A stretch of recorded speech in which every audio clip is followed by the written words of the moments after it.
Sunday morning, Harlem, 1973. The organ is playing. 300 people fill the pews of Abyssinian Baptist Church on West 138th Street, the most powerful black church in America. Mothers in white gloves, deacons in dark suits. Children scrubbed clean for the Lord. The smell of pressed hair and Sunday perfume and old wood and faith, the particular smell of people who have decided, against considerable evidence, to believe that God is paying attention. At the pulpit stands Reverend Nathaniel Thompson, 62 years old, 40 years of ministry, the kind of preacher who makes you feel the weight of your sins not through condemnation but through something worse, disappointment. His voice is a low, steady instrument. He doesn't shout. He doesn't have to. After the service, in the vestibule, while his congregation files out into the weak November sun, Reverend Thompson receives a visitor. He is not a churchman. Everyone in the vestibule knows this. They clear a small space around him the way water moves around a stone, not out of fear exactly, but out of an instinctive recognition that some men exist in their own gravity. Frank Lucas places an envelope on the small table beside the donation box. The envelope is white, unremarkable, the kind of envelope anyone might use for anything. Reverend Thompson looks at the envelope, then at Frank Lucas, then back at the envelope. $50,000, Frank says quietly. For the youth center, the building fund. Whatever the church needs, no strings. The vestibule has gone very still. The deacons who were straightening hymnals have stopped straightening. The women folding programs have stopped folding. Reverend Thompson picks up the envelope. He holds it for a moment with both hands, as though weighing something more than paper and money. Then he places it back on the table. I know where this comes from, he says. It comes from me, Frank says. To God's house. No, says Reverend Thompson. It comes from the poison you put in this neighborhood. And God's house doesn't want it. The silence stretches. Frank Lucas has not heard the word no in a very long time. These children, the Reverend continues, his voice never rising, are the same children you're making into addicts and burying in the ground.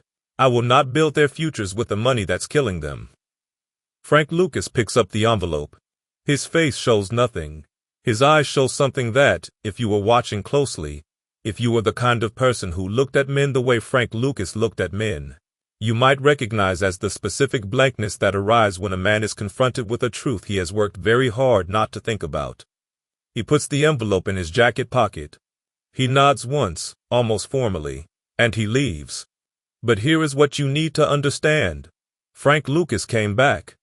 Not with anger, not with threats.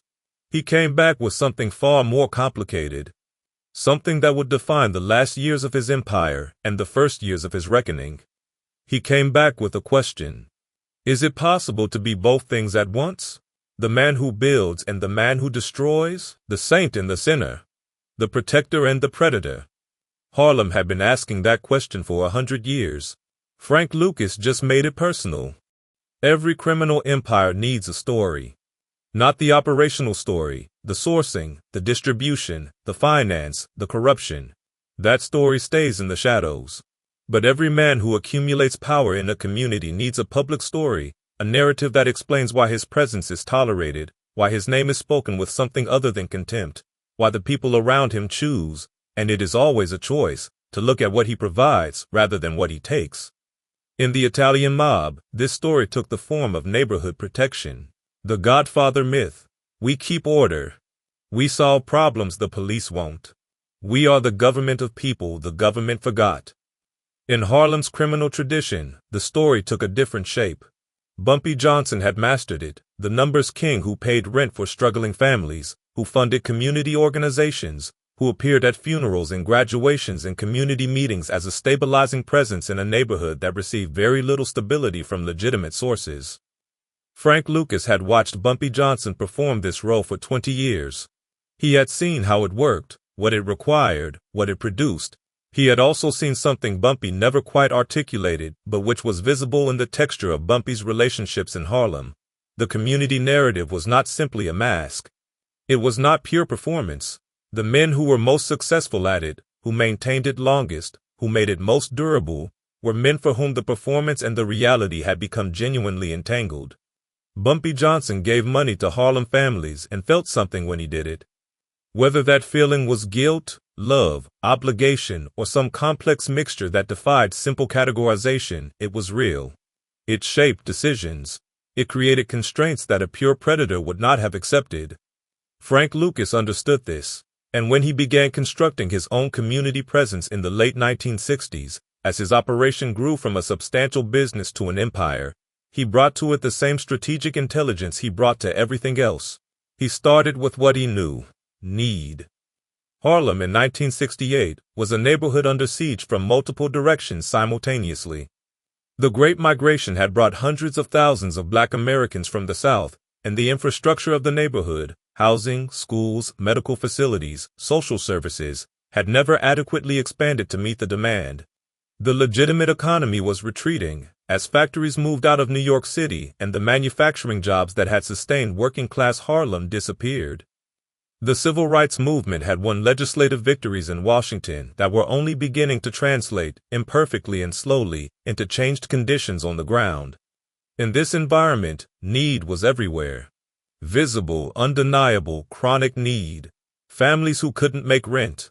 Children whose schools lacked basic supplies. Elderly residents who couldn't access medical care.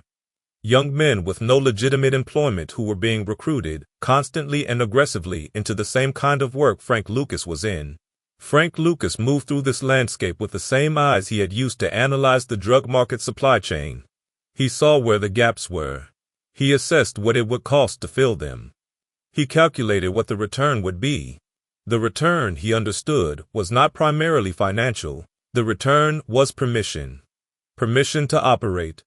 Permission to exist. Permission to be the man in the brown suit at the corner table, who nobody bothered because nobody saw a reason to bother him, who nobody informed on because they understood, at some unarticulated level, that his presence in the neighborhood was a net positive, or at least, that disrupting it would produce costs that outweighed benefits.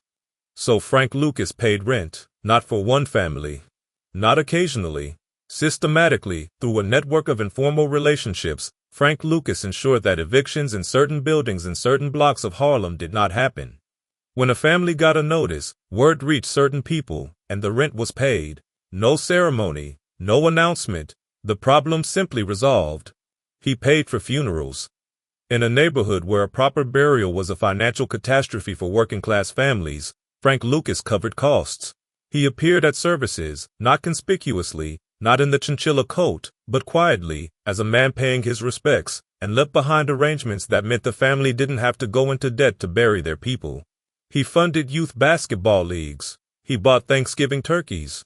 He paid for school supplies. He settled disputes in the neighborhood with a quiet authority that the police, whom large portions of Harlem viewed, with ample historical justification, as an occupying force rather than a protective one, could not provide. And he did something else, something more psychologically sophisticated than any of these individual acts. He was available. Frank Lucas could be found. On certain blocks, at certain times, in certain establishments, Frank Lucas was a visible presence, not performing power, not holding court like a movie gangster, but available. The way a ward politician is available. The way a neighborhood institution is available. People came to him with problems that had nowhere else to go. A landlord was illegally withholding heat. A business owner was being harassed by a rival.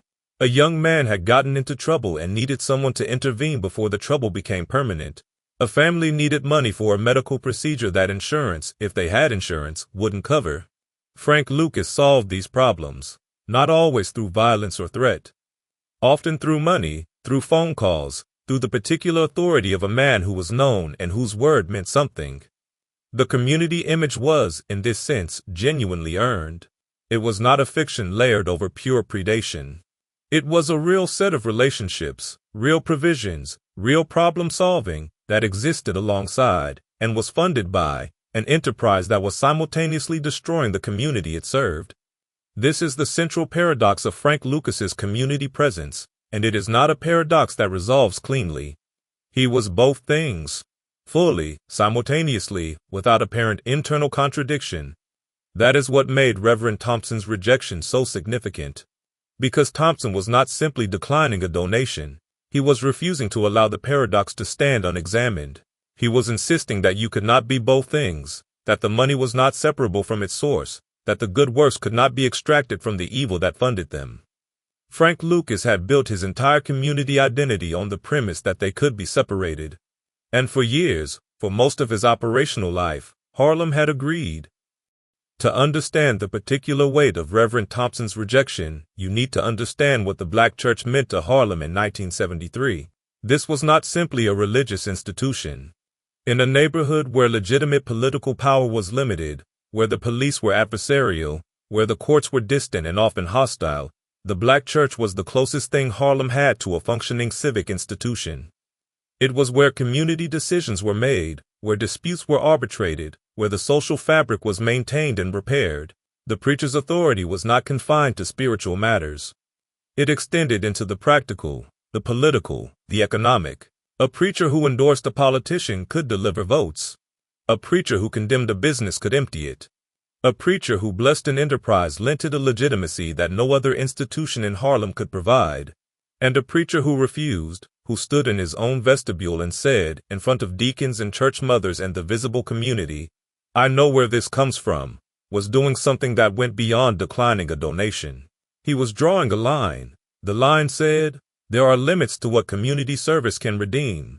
There are things that cannot be washed clean by good works. There is a point at which the destruction you cause outweighs the construction you fund, and at that point, acceptance becomes complicity.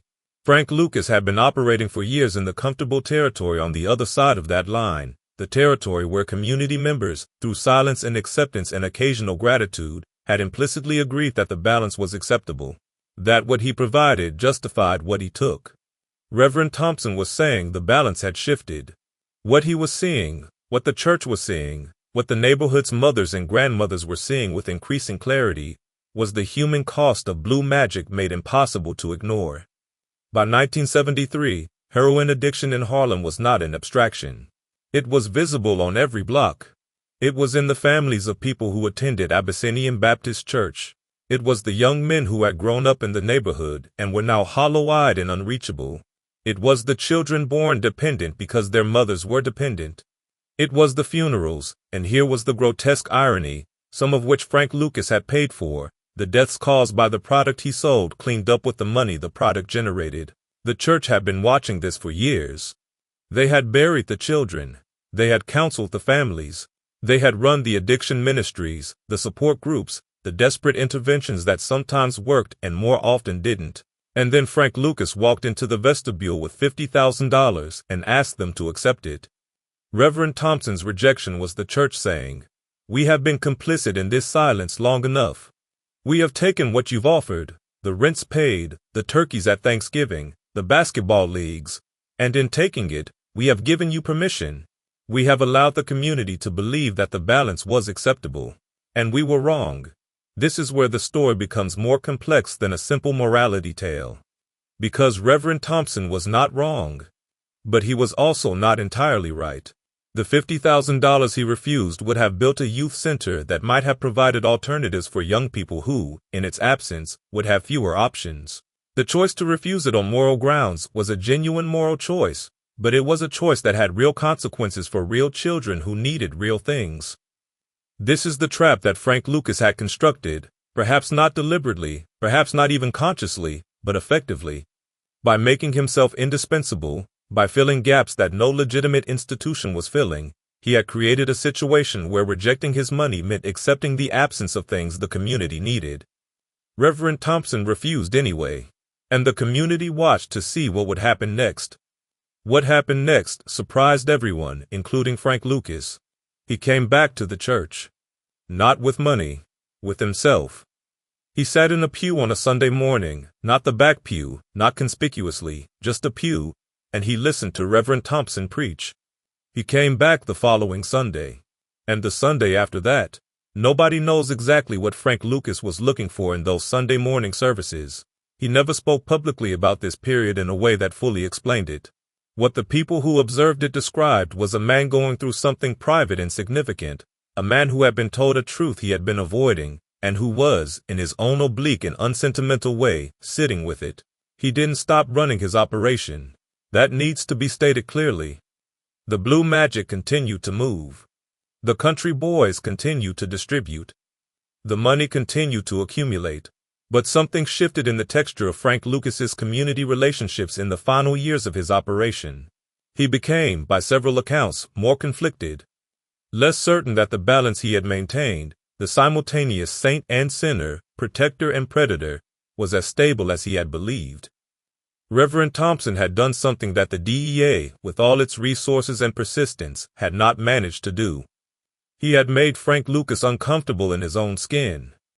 Let's examine the arithmetic of Frank Lucas's community investment with the same cold precision he applied to his business.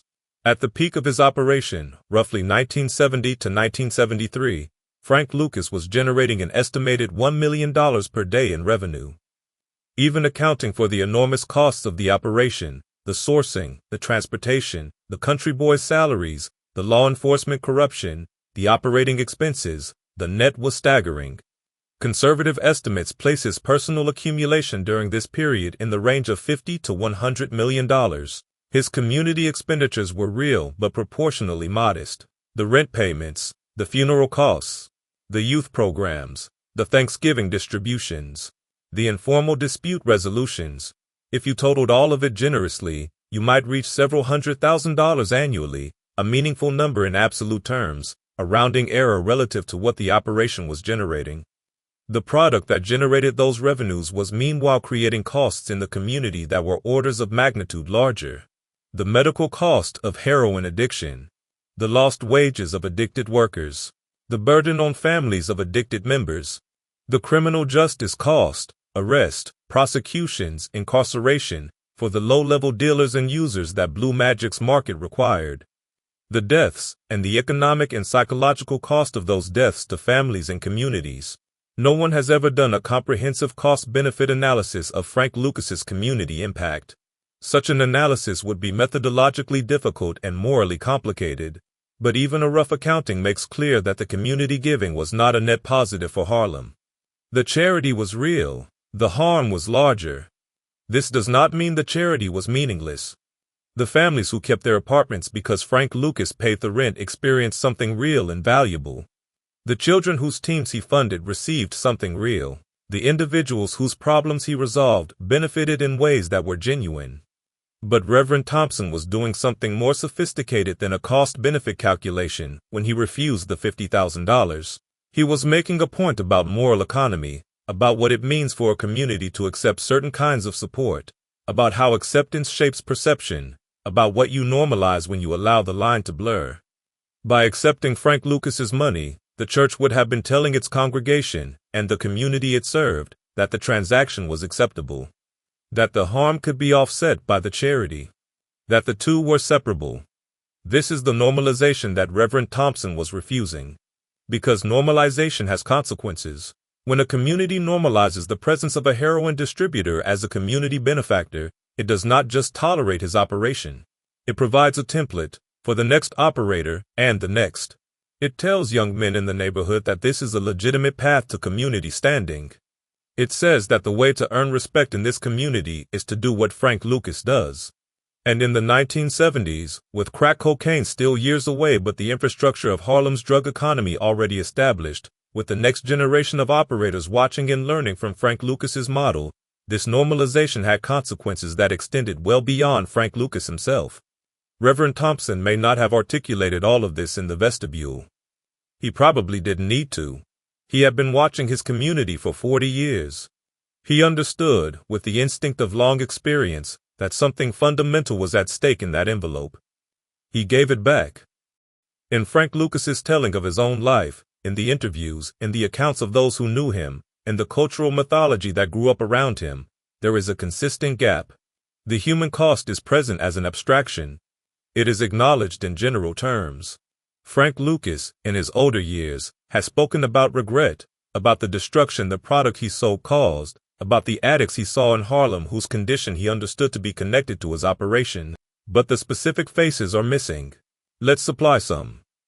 Raymond Cooper was 17 years old in 1971 when he first encountered blue magic on a block in East Harlem.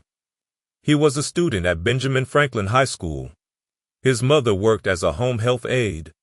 His father had died when Raymond was 9.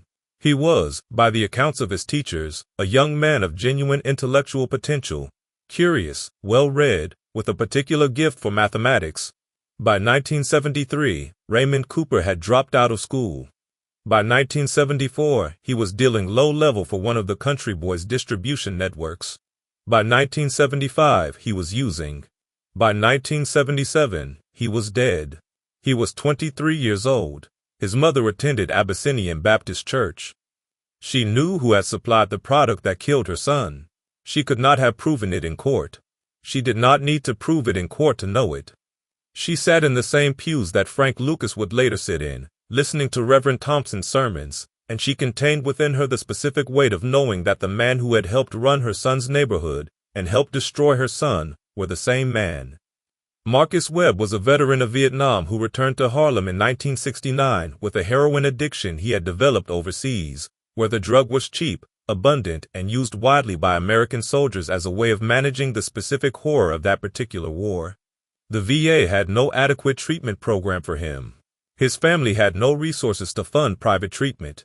The neighborhood had no infrastructure to provide it. He encountered blue magic on 116th Street and found, in its extraordinary purity, a product that addressed the need the war had created in him more effectively than anything he had previously found. Marcus Webb was dead by 1972. He was 31 years old. His sister had also attended Abyssinian Baptist. She knew Reverend Thompson personally. When the Reverend stood in that vestibule and refused Frank Lucas's envelope, he was standing, in part, for Marcus Webb's sister, and for everyone like her in his congregation. These names are composites, assembled from the pattern of what was happening in Harlem in those years. The specific individuals who suffered the specific consequences of blue magic are largely invisible in the historical record, their stories untold, their names unremembered, their lives unmythologized. Frank Lucas's story has been told many times. A major motion picture bears his name. Books have been written about his operation. He has given hundreds of interviews. His strategic intelligence, his organizational genius, his survival and cooperation in second and third acts have all been documented with care. The people his product killed are statistics. This asymmetry is not accidental. It reflects the same dynamics that made Frank Lucas's community image so durable during his operating years, the dynamics that Reverend Thompson was pushing against when he refused the money. The visible Frank Lucas was the man who paid rent and funded basketball leagues and resolved disputes. The invisible Frank Lucas was the supply chain that ended Raymond Cooper and Marcus Webb, and however many others whose names we do not know. The church's role, the role Reverend Thompson was trying to fulfill, was to make the invisible visible. To insist that the faces the empire forgot to count were real faces, that they deserved to be counted. This is what moral institutions do when they are functioning. They hold the accounting that the powerful prefer not to perform. Reverend Thompson performed it in a vestibule on a Sunday morning in 1973, with an audience of deacons and church mothers and the particular silence of a community that had been waiting, perhaps, for someone to say it out loud. You cannot build the future on the money that killed them. Frank Lucas was arrested in 1975, convicted, sentenced to 70 years. He cooperated extensively with federal authorities. His cooperation led to the prosecution of dozens of corrupt law enforcement officers, DEA agents, detectives, men who had taken his money and protected his operation and thereby enabled, at minimum, the continuation of the destruction for years beyond what it might otherwise have lasted. There is a bitter irony in this. The man who sold poison to Harlem helped prosecute the men who were supposed to protect Harlem from poison. The corruption he helped expose was real. The prosecutions were meaningful, and yet the corruption had existed, had functioned, had been funded, because Frank Lucas had built it into his operation as a structural element. He walked out of federal prison in 1981. Reverend Thompson's church outlasted Frank Lucas's empire by decades.